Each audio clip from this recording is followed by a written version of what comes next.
आप देख रहे हैं इंडिया टाउन न्यूज, भारत की बात। नमस्कार, आप देख रहे हैं इंडिया टाउन न्यूज और मैं हूं आपके साथ सुरभि शुक्ला। स्वागत है आपका हमारे खास बुलेटिन दुर्ग भिलाई की खबरों में। तो चलिए बुलेटिन में जाने से पहले एक नजर डालते हैं आज की हेडलाइंस पर। 600 नशीली टैबलेट हुई जब्त, नशे का सौदागर हुआ गिरफ्तार, दुर्ग में ड्रग्स पर वार।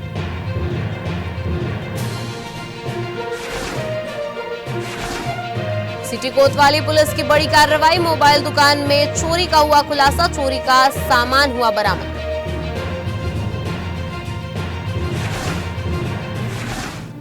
बरसात बनाम बुलंद हौसला, भीगते रहे अतिथि शिक्षक, नहीं टूटा आंदोलन।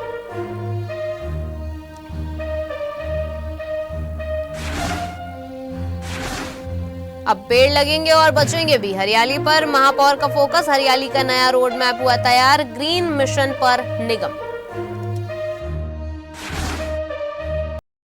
दुर्ग कलेक्ट्रेट में आयोजित जनदर्शन एक बार फिर आम लोगों की उम्मीदों का मंच बना। जी हां, आपको बता दें कि कोई अपनी जमीन का विवाद लेकर पहुंचा तो किसी ने प्रधानमंत्री आवास योजना का लाभ दिलाने की गुहार लगाई। कुल 109 आवेदनों के बीच कलेक्टर अभिजीत सिंह ने हर फरियाद को गंभीरता से सुना और संबंधित विभागों को तत्काल कार्रवाई के निर्देश दिए। जिला कार्यालय के सभाकक्ष में आयोजित जनदर्शन कार्यक्रम में कलेक्टर अभिजीत सिंह ने आम नागरिकों से सीधे संवाद कर उनकी समस्याएं सुनी। इस दौरान अपर कलेक्टर सिल्ली थॉमस भी मौजूद रहीं। आपको बता दें कि जनदर्शन में अवैध कब्जा, आवासीय पट्टा, प्रधानमंत्री आवास, भूमि सीमांकन, सीसी रोड निर्माण, ऋण पुस्तिका सुधार और आर्थिक सहायता सहित विभिन्न मामलों के कुल 109 आवेदन प्राप्त हुए। इस दौरान कुर्सी पर भिलाई से पहुंचे एक अभिभावक ने अपनी पुत्री के स्कूल रिकॉर्ड में दर्ज जाति को वास्तविक जाति से संशोधित कराने की मांग रखी। वहीं ग्राम थनौद के किसानों ने भारतमाला सड़क निर्माण के दौरान फसलों को हुए नुकसान की शिकायत करते हुए मुआवजे की मांग की। इसी कड़ी में वैशाली नगर निवासी एक आवेदक ने बताया कि उनके बड़े भाई के निधन के बाद भी आवासीय पट्टे में नामांतरण नहीं हो पाया है। इसके चलते वे प्रधानमंत्री आवास योजना समेत अन्य सरकारी योजनाओं का लाभ नहीं ले पा रहे हैं। मामले को गंभीरता से लेते हुए कलेक्टर ने नगर निगम भिलाई को जांच कर आवश्यक कार्रवाई के निर्देश दिए। दरअसल जनदर्शन में आई हर शिकायत पर तत्काल कार्रवाई के निर्देश देकर जिला प्रशासन ने यह संदेश देने की कोशिश की है कि आम नागरिकों की समस्याओं के समाधान को प्राथमिकता दी जा रही है। दुर्ग पुलिस ने नशे के कारोबार पर एक और बड़ी कार्रवाई करते हुए 600 नशीली टैबलेट के साथ एक युवक को गिरफ्तार किया है। आरोपी शिवनाथ नदी रोड स्थित जैन मंदिर के पास नशीली दवाओं की सप्लाई की फिराक में घूम रहा था, लेकिन पुलिस की घेराबंदी ने उसके मंसूबों पर पानी फेर दिया। मुखबिर की सूचना पर थाना सिटी कोतवाली पुलिस ने शिवनाथ नदी रोड स्थित जैन मंदिर के पास दबिश दी। मौके से लाल रंग का कैरी बैग लिए एक संदिग्ध युवक को हिरासत में लिया गया। पूछताछ में उसने अपना नाम उमेश कुमार बताया। आपको बता दें कि तलाशी के दौरान उसके पास से 600 नग नशीली टैबलेट, बिक्री के 3000 रुपए नगद और एक मोबाइल फोन बरामद की गई। पुलिस ने सभी सामान जब्त कर आरोपी के खिलाफ एनडीपीएस एक्ट के तहत मामला दर्ज किया। फिलहाल आरोपी को न्यायालय में पेश करने के बाद न्यायिक रिमांड पर जेल भेज दिया गया है। दुर्ग में छात्रों के हक और न्याय की मांग को लेकर कांग्रेस ने अनोखे अंदाज में विरोध दर्ज कराया। नीट पेपर लीक मामले और जगदलपुर की छात्रा हरिका राव नायडू की मौत को लेकर कांग्रेस कार्यकर्ताओं ने पहले केंद्र सरकार के खिलाफ प्रदर्शन किया, फिर कैंडल मार्च निकालकर न्याय की आवाज बुलंद की। दुर्ग के राजेंद्र पार्क चौक पर कांग्रेस का विरोध प्रदर्शन देखने को मिला। दिल्ली के जंतर मंतर में छात्रों के समर्थन में चल रहे आंदोलन को लेकर कांग्रेस नेताओं और कार्यकर्ताओं ने केंद्र सरकार पर तानाशाही रवैया अपनाने का आरोप लगाया। प्रदर्शन के दौरान कांग्रेसियों ने नारेबाजी करते हुए प्रधानमंत्री का पुतला दहन किया। इसके बाद विरोध को संवेदना और न्याय की मांग से जोड़ते हुए कार्यकर्ताओं ने हाथों में मोमबत्तियां लेकर कैंडल मार्च निकाला। इस दौरान कांग्रेस नेताओं ने कहा कि नीट परीक्षा पेपर लीक से हजारों छात्रों के भविष्य पर सवाल खड़े हुए हैं। वहीं जगदलपुर की छात्रा हरिका राव नायडू की मौत ने पूरे मामले को और गंभीर बना दिया है। उन्होंने मामले की निष्पक्ष जांच, दोषियों पर सख्त कार्रवाई और पीड़ित परिवार को न्याय दिलाने की मांग की है। राजेंद्र पार्क चौक से संविधान चौक तक निकले इस कैंडल मार्च में बड़ी संख्या में कांग्रेस कार्यकर्ता शामिल हुए। विरोध प्रदर्शन के दौरान राजनीतिक नारों के साथ छात्रों के भविष्य और न्याय की मांग भी प्रमुख मुद्दा बनी रही। आज निष्ठुर हो चुकी है, इनको आम जनता से कोई मतलब नहीं। आज छात्र देख रहे होंगे, सोनम वांगचुक जी जो है वो विगत कई दिनों से अनशन पे 22-23 दिन हो गया, लेकिन उनके मंत्री मिलने नहीं आए। जब छात्र लोग जंतर मंतर में 20 तारीख को जब संसद के पहले दिन मार्च करने जा रहे थे, शांतिपूर्वक करने जा रहे थे, तो उसके ऊपर लाठी चार्ज किया गया। और लाठी चार्ज कैसे किया गया? बिना बिल्ला का, बिना नेम प्लेट का पुलिस। ऐसा कौन सा पुलिस है जो बिना नेम प्लेट का है? ऐसा कौन सा नौकरी में भारतीय जनता पार्टी ने लोगों को नौकरी दे दिया जो पुलिस के रूप में बिना बेच का काम कर रहा है? भारतीय जनता पार्टी की असंवेदनशील सरकार के खिलाफ ये प्रदर्शन है। छात्र जंतर मंतर में शांतिपूर्ण प्रदर्शन कर रहे थे, अपने हक के लिए लड़ाई लड़ रहे थे, लेकिन बर्बरता पूर्वक उनको लाठीचार्ज की गई, आंसू गैस छोड़ा गया, उनके साथ मारपीट की गई। सोनम वांगचुक जी मौन प्रदर्शन कर रहे थे, उनसे कोई मिलने नहीं गया। सरकार इतने घमंड में है कि ना छात्रों की बात सुनने के लिए तत्पर है, ना नेताओं की बात सुनने में है, ना जनप्रतिनिधियों की बात सुनने के लिए तैयार है। कल राहुल जी, प्रियंका जी और सभी वरिष्ठ नेता, खड़गे जी सहित, जब प्रधानमंत्री के निवास के सामने अपनी बात रखने गए तो उनको जेल के अंदर, जेल में रखा गया। 2.5-3 घंटा उनको धक्का दिया गया, उनको खून भी आया। राहुल गांधी जी को, सभी वरिष्ठ नेता हमारे अंदर हुए, जेल में भेजा गया। ये सरकार की असंवेदनशीलता है। दुर्ग में अतिथि शिक्षकों का आंदोलन अब सिर्फ वेतन और नियमितीकरण की मांग तक सीमित नहीं रह गया है, बल्कि ये धैर्य और दृढ़ संकल्प की परीक्षा का बन चुका है। जी हां, आपको बता दें कि तड़के सुबह प्रदर्शन स्थल से पंडाल हटाए जाने और कुछ प्रदर्शनकारियों को हिरासत में लिए जाने की सूचना के बाद भी आंदोलनकारी पीछे हटने को तैयार नहीं है। मूसलाधार बारिश के बीच सड़क पर डटे अतिथि शिक्षक अब अपनी लड़ाई को निर्णायक मोड़ देने की बात कह रहे हैं। पिछले 23 दिनों से अनिश्चितकालीन हड़ताल पर बैठे अतिथि शिक्षक वेतन विसंगति दूर करने और नियमितीकरण की मांग को लेकर लगातार प्रदर्शन कर रहे हैं। प्रशासन और आंदोलनकारियों के बीच कई दौर की चर्चा हुई, लेकिन अब तक कोई ठोस समाधान सामने नहीं आया। तड़के सुबह प्रशासन ने प्रदर्शन स्थल से पंडाल हटवा दिया। आंदोलनकारियों का आरोप है कि इस दौरान कुछ शिक्षकों को हिरासत में भी लिया गया।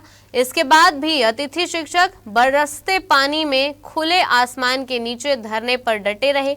उनका कहना है कि मांगे पूरी होने तक आंदोलन जारी रहेगा। इधर प्रशासन लगातार प्रदर्शन समाप्त करने की मांग कर रहा है। आपको बता दें, वहीं आंदोलन को लेकर राजनीतिक समर्थन भी मिलने लगा है। पूर्व विधायक अरुण वोरा प्रदर्शन स्थल पहुंचे और अतिथि शिक्षकों का समर्थन करते हुए सरकार पर वादा खिलाफी का आरोप लगाया। अब सवाल यह है कि क्या सरकार और आंदोलनकारियों के बीच बातचीत से कोई रास्ता निकलेगा या फिर यह आंदोलन आने वाले दिनों में और उग्र रूप लेगा। फिलहाल दुर्ग में बारिश के बीच भी आंदोलनकारियों के हौसले कम होते नजर नहीं आ रहे हैं। मैं शुरू से समर्थन कर रहा हूं क्योंकि मांगे जायज है। भारतीय जनता पार्टी की सरकार को, प्रदेश की और देश की सरकार को हर हालत में कुंभकर्ण से जगाना होगा और ये बताना होगा कि आपको जनता ने चुना है। आप तानाशाह नहीं हो, तानाशाही हर जगह नहीं चलती। तानाशाही इसलिए कह रहा हूँ कि जैसा आप दिल्ली में देख रहे हैं, अभी यहाँ देख रहा हूँ, पूरे प्रदेश से शिक्षक यहाँ आए हैं और उनको अंदर बंद, जहाँ पे निवास कर रहे थे वहाँ ताला बंद कर दिया गया। बहुत से शिक्षकों को उठा के ले गया थाने, जेल में। तो क्या यही प्रजातंत्र है? यही लोकतंत्र है? हमारे बहुत सारे साथी हड़ताल स्थल पर एकत्रित हो रहे थे सर। जैसे ही हम यहाँ पे गाड़ियों से उतरे और तुरंत उनको घसीटते हुए डग्गा में भर के ले गए। और कुछ साथी जो यात्री प्रतीक्षालय में बैठे थे, जैसे हमारी मैडम बैठी अभी बता रही थी, उनके हाथ को मोड़ दिया गया, आइडेंटिटी प्रूफ मांगा गया। तो उन्होंने बोला कि हमको क्या कहीं पे जाने की स्वतंत्रता नहीं है। तो आइडेंटिटी प्रूफ चेक किया गया तो फिर लोकल है, तब उनको छोड़ा गया। ये पूरी दंडात्मक नीति चल रही है। सर, धरना करने के लिए हम लोग को यहाँ बैठने का शौक नहीं है। आज 11 साल हो गया है और जो घोषणा पत्र बनाया गया था मोदी की गारंटी वाला, उसमें हम लोग के लिए लिखा गया था कि अतिथि शिक्षक का 100 दिन के अंदर कमेटी बना करके हम लोग का जो है संविलियन किया जाएगा। जो आज की स्थिति में तो नहीं हुआ है, 2.5 से 3 साल होने जा रहे हैं, नहीं हुआ है। इसीलिए हम लोग आज आकर के धरना प्रदर्शन में यहाँ बैठे हुए हैं। सर, हमको कोई शौक नहीं यहाँ पर बैठने का। सर, अभी मैं सूरजपुर से आई हूँ, मेरा नाम अर्चना सिंह है। हमारे करीब 12 साथी जो मेन पदाधिकारी हैं, उन्हें यहाँ पहुँचने से पहले उठा लिया गया है। रात में हमारा टेंट हटा दिया गया था, बिना किसी हमको जानकारी दिए हमारा हटा दिया गया। जिस भवन में हमारे महिला साथी, पुरुष साथी रुके हुए थे, उन भवनों के साथी हमको नजर नहीं आ रहे हैं। दुर्ग में मोबाइल दुकान को आसान निशाना समझकर चोरी करने वाले शातिर ज्यादा दिन पुलिस से बच नहीं सके। जी हां, आपको बता दें कि दुकान का ताला तोड़कर मोबाइल, एक्सेसरीज और नकदी पार करने वाले आरोपी को पुलिस ने गिरफ्तार कर लिया है। वहीं इस वारदात में शामिल 2 विधि से संघर्षरत बालक को भी अभिरक्षा में लिया गया है। पुलिस ने चोरी का सामान बरामद कर आगे की कार्रवाई शुरू कर दी है। आपको बता दें कि मामला दुर्ग के साईं नगर बघेरा स्थित श्री ठाकुर जी मोबाइल स्टोर का है। दुकान संचालक भगवती प्रसाद ठाकुर ने सिटी कोतवाली में शिकायत दर्ज कराई थी कि अज्ञात चोरों ने देर रात दुकान का ताला तोड़कर अंदर रखे रिपेयरिंग के लिए आए मोबाइल फोन, नए चार्जर, स्पीकर और गल्ले में रखी नकदी पर हाथ साफ कर दिया। शिकायत मिलते ही पुलिस ने जांच शुरू की। जांच के दौरान मिले सुरागों और तकनीकी साक्ष्यों के आधार पर पुलिस ने एक आरोपी और 2 विधि से संघर्षरत बालकों को हिरासत में लेकर पूछताछ की। पूछताछ में तीनों ने चोरी की वारदात कबूल कर ली है। मामले में गिरफ्तार आरोपी को न्यायालय में पेश कर न्यायिक रिमांड पर भेज दिया गया है, जबकि दोनों विधि से संघर्षरत बालकों के विरुद्ध किशोर न्याय अधिनियम के तहत नियमानुसार कार्रवाई की गई। पुलिस का कहना है कि संपत्ति संबंधी अपराधों पर लगातार सख्ती से कार्रवाई जारी रहेगी। दुर्ग नगर निगम अब सिर्फ पौधारोपण नहीं बल्कि पौधों को बड़ा करने की रणनीति पर काम कर रहा है। महापौर अलका बागमार की समीक्षा बैठक में पर्यावरण संरक्षण को लेकर कई अहम फैसले लिए गए। सबसे खास बात यह रही कि लगाए जाने वाले पौधों की 2 साल तक देखरेख की जिम्मेदारी ठेकेदार की होगी, ताकि पौधे सिर्फ कागजों में नहीं बल्कि जमीन पर भी हरे भरे नजर आए। नगरपालिका निगम दुर्ग में आयोजित समीक्षा बैठक में महापौर अलका बागमार ने अधिकारियों के साथ शहर को हरित बनाने की कार्य योजना पर चर्चा की। बैठक में भवन अनुज्ञा प्रक्रिया में पर्यावरण संरक्षण को प्राथमिकता देने, शहर के करीब 30 उद्यानों के रखरखाव को ठेका पद्धति और स्व सहायता समूहों, महिला समूहों के माध्यम से संचालित करने का निर्णय लिया गया। साथ ही उद्यानों में सिंचाई, मानव संसाधन और रखरखाव के लिए विस्तृत प्रस्ताव तैयार करने के निर्देश भी दिए गए। बैठक में प्रधानमंत्री के आह्वान पर चल रहे एक पेड़ मां के नाम अभियान को नए स्तर पर ले जाने की भी रणनीति बनी है। आपको बता दें कि पहले चरण में 15 वार्डों में विशेष पौधारोपण अभियान चलाया जाएगा। इसके अलावा पहले लगाए गए पौधों की स्थिति और योजनाओं में बची राशि का ब्यौरा तैयार कर उसी राशि से नए पौधे लगाने की योजना बनाई जाएगी। नगर निगम ने 1500 पौधे लगाने का प्रस्ताव भी तैयार किया है। इस योजना की सबसे अहम शर्त यह होगी कि पौधे लगाने वाले ठेकेदार को 2 वर्षों तक उनकी देखभाल और संरक्षण की जिम्मेदारी निभानी होगी। निगम का मानना है कि सिर्फ पौधे लगाना पर्याप्त नहीं बल्कि उन्हें सुरक्षित रखकर विकसित करना ही असली पर्यावरण संरक्षण है। आपको बता दें कि दुर्ग नगर निगम की नई पहल यह संदेश देती है कि हरियाली सिर्फ अभियान से नहीं बल्कि लगातार देखभाल से बढ़ती है। तो चलिए अब वक्त हो चुका एक छोटा सा ब्रेक का। बने रहिए इंडिया टाउन न्यूज के साथ। क्या आप बाल झड़ने से परेशान हैं? अब अपनाइए प्रकृति की शक्ति, पाइए घने चमकदार बाल और खूबसूरत दमकती त्वचा। प्रकृति का वरदान Rukhsana shine herbal beauty combo kit, प्राकृतिक जड़ी बूटियों से तैयार। अब पाइए खूबसूरत चमकते बाल और त्वचा। हर्बल गुणों से भरपूर ये कॉम्बो आपके बालों और त्वचा की देखभाल में मदद करता है। अब उपलब्ध Amazon, फ्लिपकार्ट और नीचे दिए गए लिंक पर। अभी ऑर्डर करें और हर्बल केयर का अनुभव लें। दुर्ग नगर निगम में सफाई व्यवस्था को हाईटेक बनाने के नाम पर खरीदे गए लाखों रुपए के संसाधन अब खुद सफाई मांग रहे हैं। जनता के टैक्स से खरीदे गए हाथ ठेले, रिक्शे और आधुनिक सफाई वाहन इस्तेमाल होने से पहले ही जंग खा रहे हैं। साइंस कॉलेज के सामने स्थित निगम के फिल्टर प्लांट परिसर में सरकारी संपत्ति का ऐसा हाल दिखाई दे रहा है जिसे देखकर सवाल उठना लाजिमी है कि क्या ये संसाधन व्यवस्था सुधारने के लिए खरीदे गए थे या फिर कबाड़ बनने के लिए। दरअसल दुर्ग नगर निगम के इस परिसर में खड़ी ये तस्वीरें सिर्फ लापरवाही नहीं बल्कि सरकारी सिस्टम की कहानी बयां कर रही है। लाखों की लागत से खरीदे गए सफाई उपकरण खुले आसमान के नीचे बारिश और धूप झेल रहे हैं। कई हाथ ठेले ऐसे हैं जो नए जैसे नजर आते हैं लेकिन इस्तेमाल के इंतजार में अब जंग की चपेट में आ चुके हैं। कहीं टायर गायब है तो कहीं पुर्जे टूटे हुए हैं। आसपास उगी झाड़ियां बता रही हैं कि लंबे समय से इनकी सुध लेने वाला कोई भी नहीं है। हालांकि निगम अधिकारी सुरक्षा और रखरखाव के दावे जरूर कर रहे हैं लेकिन मौके की तस्वीरें कुछ और ही कहानी बयां कर रही है। सवाल यह है कि जब जनता के पैसे से खरीदी गई संपत्ति खुले में बर्बाद हो रही थी तब जिम्मेदारों की नजर आखिर कहां थी? क्या जरूरत से ज्यादा खरीदी कर सामान यूं ही छोड़ दिया गया?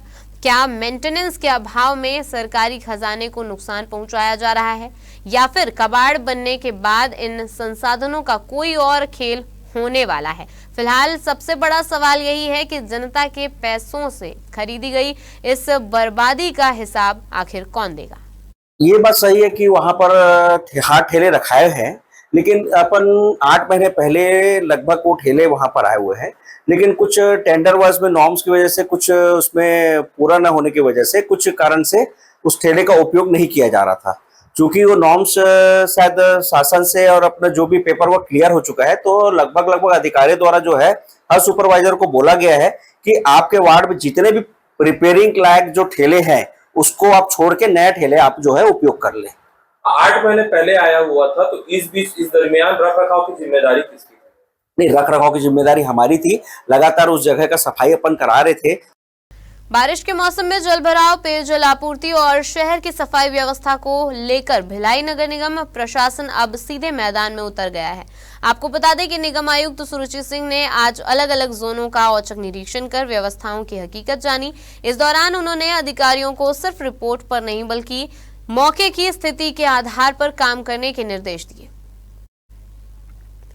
नगरपालिका निगम भिलाई के आयुक्त सुरुचि सिंह ने जोन 1, जोन 2 और जोन 3 क्षेत्रों का दौरा कर नागरिक सुविधाओं का जायजा लिया। निरीक्षण की शुरुआत नेहरू नगर जोन 1 के बॉम्बे आवास के पास स्थित डूबान क्षेत्र से हुई, जहां बारिश के दौरान जलभराव की समस्या सामने आती है। आयुक्त ने मौके पर पहुंचकर जल निकासी व्यवस्था की जानकारी ली और अधिकारियों को नालियों की सफाई, गाद हटाने और जलभराव वाले इलाकों की लगातार मॉनिटरिंग करने के निर्देश दिए। इसके बाद आयुक्त रामनगर स्थित जोन 2 की नवीन पानी टंकी पहुंचे और इसके साथ यहां उन्होंने टंकी की स्थिति और संचालन व्यवस्था का निरीक्षण किया। उन्होंने अधिकारियों से कहा कि पेयजल से जुड़ी किसी भी समस्या को प्राथमिकता से दूर किया जाए ताकि लोगों को नियमित पानी की सुविधा मिल सके। वहीं जोन 3 के दुर्गापारा स्थित तालाब का निरीक्षण करते हुए आयुक्त ने सफाई व्यवस्था पर नाराजगी जताते हुए अधिकारियों को नियमित सफाई और निगरानी के निर्देश दिए। उन्होंने कहा कि सार्वजनिक स्थानों पर गंदगी फैलाने वालों पर सख्त कार्रवाई की जाए और तालाबों के आसपास कचरा जमा नहीं होने दिया जाए। छत्तीसगढ़ में पुलिसिंग अब तेजी से डिजिटल दौर में प्रवेश कर रही है। जी हां, दरअसल दुर्ग जिले ने एक ऐसी पहल की है जिसने प्रदेश में नया कीर्तिमान स्थापित कर दिया है। पुलिस मुख्यालय से मिले ई-पेन के जरिए अब थानों में एफआईआर प्रक्रिया को पूरी तरह डिजिटल बनाया जा रहा है। दुर्ग जिले के सभी विवेचक अब 100% ई-साइन के माध्यम से एफआईआर दर्ज करने की प्रक्रिया पूरी कर रहे हैं। खास बात यह है कि भिलाई नगर थाने में पहली बार प्रार्थी का डिजिटल हस्ताक्षर भी सफलतापूर्वक कराया गया। इसके साथ ही दुर्ग जिला प्रदेश का पहला जिला बन गया जहां शिकायतकर्ता और विवेचक दोनों के डिजिटल साइन के साथ पूरी तरह पेपरलेस एफआईआर व्यवस्था लागू हो गई है। आपको बता दें कि अब एफआईआर दर्ज कराने के लिए कागजी कार्रवाई और लंबी प्रक्रिया से राहत मिलेगी। डिजिटल हस्ताक्षर प्रणाली से दस्तावेजों की सुरक्षा बढ़ेगी, रिकॉर्ड का बेहतर संधारण होगा और शिकायतों के निपटारे में भी तेजी आएगी। पुलिस का कहना है कि ये कदम सिर्फ तकनीक का इस्तेमाल नहीं बल्कि आम लोगों को तेज, पारदर्शी और आधुनिक पुलिस सेवा देने की दिशा में बड़ा बदलाव है। भिलाई नगर पालिका निगम ने शहर की स्वच्छता व्यवस्था को बेहतर बनाने के लिए सार्वजनिक स्थानों और तालाबों के आसपास गंदगी फैलाने वालों पर कार्रवाई शुरू कर दी है। आपको बता दें कि निगम आयुक्त सुरुचि सिंह के निर्देश पर तालाब के आसपास कचरा फेंकने वाले नागरिकों के खिलाफ चालानी कार्रवाई की गई है। दरअसल जोन 3 के वार्ड क्रमांक 32 दुर्गापारा स्थित तालाब के आसपास लगातार कचरा फेंके जाने की शिकायत सामने आ रही थी। सुबह के निरीक्षण के दौरान नगर निगम आयुक्त सुरुचि सिंह को जब इस मामले की जानकारी मिली तो उन्होंने इसे गंभीरता से लेते हुए तत्काल कार्रवाई के निर्देश दिए। इसके बाद निगम की टीम मौके पर पहुंची और तालाब किनारे कचरा फेंकने वाले लोगों पर चालानी कार्रवाई की। निगम अमले ने मौके पर मौजूद नागरिकों को समझाइश भी दी कि तालाब जैसे सार्वजनिक और पर्यावरणीय महत्व वाले स्थानों को कचरे का अड्डा न बनाएं और घरों से निकलने वाला कचरा निगम की door to door garbage collection व्यवस्था को सौंपे। अधिकारियों ने साफ कर दिया है कि स्वच्छता अभियान सिर्फ निगम की जिम्मेदारी नहीं बल्कि शहरवासियों की भी भागीदारी जरूर है। महिलाओं एवं बालिकाओं की सुरक्षा को प्राथमिकता देते हुए दुर्ग पुलिस द्वारा जिले भर में पिंक पेट्रोलिंग अभियान लगातार संचालित किया जा रहा है। अभियान के तहत महिला पुलिस अधिकारियों और पिंक पेट्रोलिंग टीम द्वारा विभिन्न थाना क्षेत्रों में विद्यालयों, पार्कों और सार्वजनिक स्थानों पर विशेष निगरानी रखी जा रही है। इसी कड़ी में पुलिस टीम ने नेवई डैम और मैत्री बाग क्षेत्र में सुरक्षा व्यवस्था का जायजा लिया और आम नागरिकों से संवाद कर क्षेत्र की स्थिति की जानकारी ली। वहीं थाना भिलाई नगर क्षेत्र के अंतर्गत दुर्गा उच्चतर माध्यमिक विद्यालय कैंप 1, प्रज्ञा विद्यालय कैंप 1, छावनी क्षेत्र, MGM स्कूल वैशाली नगर सहित कई शिक्षण संस्थानों में छात्र छात्राओं को महिला सुरक्षा से जुड़ी महत्वपूर्ण जानकारियां दी गई। विद्यार्थियों को अभिव्यक्ति ऐप, महिला हेल्पलाइन नंबर 1091, डायल 112, साइबर सुरक्षा और सुरक्षा संबंधी उपायों के बारे में जागरूक किया गया। पुलिस अधिकारियों ने छात्राओं से उनके स्कूल और ट्यूशन आने जाने के दौरान होने वाली किसी भी परेशानी, छेड़छाड़ या असामाजिक गतिविधियों की जानकारी ली और उन्हें आवश्यक मार्गदर्शन दिया। इसके अलावा थाना मोहन नगर क्षेत्र के शासकीय विद्यालय उरला में भी विद्यार्थियों को पिंक पेट्रोलिंग अभियान, महिला सुरक्षा हेल्पलाइन, डायल 112 और अभिव्यक्ति ऐप के उपयोग की जानकारी दी गई।